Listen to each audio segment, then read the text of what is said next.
దేశీయ పారిశ్రామిక దిగ్గజం గౌతమ్ అదానీ భారీ అవినీతికి పాల్పడ్డారంటూ అమెరికాలోని న్యూయార్క్ లో ఒక కేసు ఫైల్ అయిన సంగతి తెలిసిందే. సోలార్ విద్యుత్ అమ్మే విషయంలో అదానీ గ్రూప్ భారతదేశంలోని 5 రాష్ట్రాలకు 2,29 వేల కోట్ల రూపాయలు లంచం ఇచ్చినట్లుగా యుఎస్ ప్రాసిక్యూటర్ ఆరోపణలు చేస్తున్నారు. గౌతమ్ అదానీ నుంచి లంచాలు పుచ్చుకున్న రాష్ట్ర అధికారుల్లో ఏపీ ప్రభుత్వ అధికారులు కూడా ఉన్నారని తెలుస్తోంది.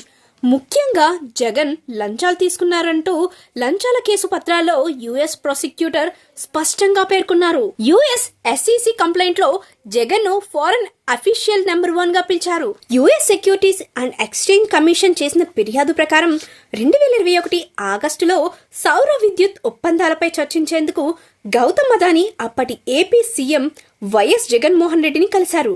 ఈ ఒప్పందాలను పొందేందుకు అదానీ ఏపీ రాష్ట్ర అధికారులకు లంచాలు ఇచ్చారు. కేంద్ర ప్రభుత్వ సంస్థ అయిన solar energy corporation of India 12 గిగావాట్ల సౌర విద్యుత్ ను సరఫరా చేయడానికి 2019 నుండి 2020లో అదానీ గ్రీన్ అంజూర్ పవర్లకు టెండర్లు ఇచ్చింది. అయితే అధిక ఖర్చుల కారణంగా ఈ విద్యుత్ కోసం కొనుగోలుదారులను కనుగొనడంలో ఎస్ఈసిఐ కష్టపడింది. దీనిని పరిష్కరించడానికి అదానీ అజూర్ రాష్ట్ర ప్రభుత్వాలకు లంచాలు ఇచ్చేందుకు కుట్ర పన్నాయని ఎస్ఈసి ఆరోపిస్తోంది. ఆ సమయంలో జగన్మోహన్ రెడ్డిని అదానీ కలిసి మాట్లాడగా ఆయన 7 గిగావాట్ల సోలార్ విద్యుత్ కొనుగోలుకు అంగీకరించారని సమాచారం. కొంతకాలం తర్వాత ఈ విద్యుత్ సరఫరా చేయడానికి అదానీ గ్రీన్ అజూర్ పవర్ తో ఎస్ఈసిఐ ఒప్పందాలు కుదుర్చుకుంది. అయితే ఈ డీల్స్ అన్ని కుదరడానికి ప్రతి మెగావాట్ కు 25 లక్షల చొప్పున మొత్తంగా 1750 కోట్లు ఆంధ్రప్రదేశ్ అధికారులకు అదానీ లంచాలు అందజేసినట్లు యుఎస్ పరిశోధకులు పేర్కొన్నారు.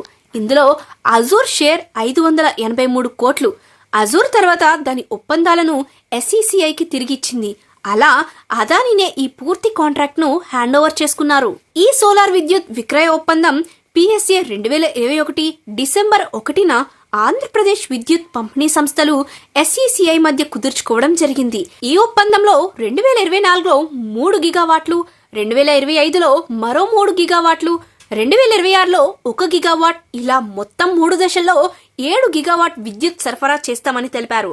18 లక్షల మంది రైతులకు ఉచిత విద్యుత్ అందించడానికి విద్యుత్ అవసరమని ఆంధ్రప్రదేశ్ పేర్కొంది. ఇటీవల ఆంధ్రప్రదేశ్ హైకోర్టులో దాఖలైన ఒక పిల్ ఈ డీల్లో మోసం ఉందా అని ప్రశ్నిస్తోంది. మరోవైపు ఈ ఒప్పందాలు అదానికి ప్రయోజనం చేకూర్చాయని విమర్శకులు వాదిస్తున్నారు. ఈ ఆరోపణలపై జగన్మోహన్ రెడ్డి కార్యాలయం ఇంకా స్పందించలేదు.